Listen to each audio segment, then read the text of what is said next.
समुद्र के किनारे अचानक एक विशाल जायंट की लाश मिलती है। उसका चेहरा बहुत खूबसूरत था।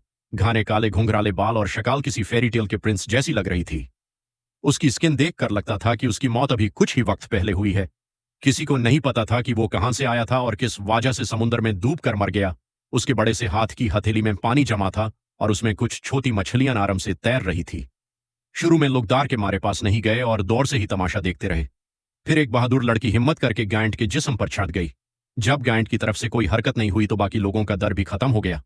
धीरे धीरे लोग उसकी हथेली पर चढ़ने लगे और वहां मौजे करने लगे। कोई उसके कान पर बैठकर म्यूजिक सुनता, कोई उसकी नाक पर खड़े होकर डांस करता। कुछ ही दिनों में यह जगह मशहूर टूरिस्ट स्पॉट और सोशल मीडिया अट्रैक्शन बन गई। लेकिन वक्त के साथ सब कुछ बदलने लगा। जायंट का जिस्म धीरे धीरे खराब होने लगा। उसके चेहरे की खूबसूरती और नाजुकत कम होने लगी। कुछ दिन बाद लोगों की दिलचस्पी भी खत्म हो गई और वहां आने वालों की तादाद बहुत कम रह गई। अब जायंट की लाश सड़ने लगी थी, रंग फीका पड़ गया था और उसे बहुत बुरी बदबू आने लगी थी। उसकी हथेली में जमा पानी भी सूख चुका था। लोग उसके जिस्म पर ग्राफिटी और लिखाई करने लगे। आखिरकार अथॉरिटीज ने फैसला किया कि जायंट की लाश को टुकड़ों में काट दिया जाए। उसकी हड्डियां अलग कर दी गईं। टंगों की हड्डियों को लोगों ने निशानी के तौर पर इस्तेमाल किया।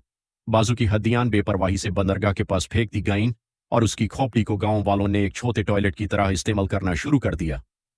जो जगह कभी लोगों से भारी रहती थी और जहां तस्वीरें खिंचवाने के लिए भीड़ लगती थी, आज वहां सिर्फ जायंट की कुछ बची हुई हड्डियां रह गई हैं। एक खामोश याद जो बताती है कि लोगों की दिलचस्पी और शोहरत कितनी जल्दी खत्म हो जाती है।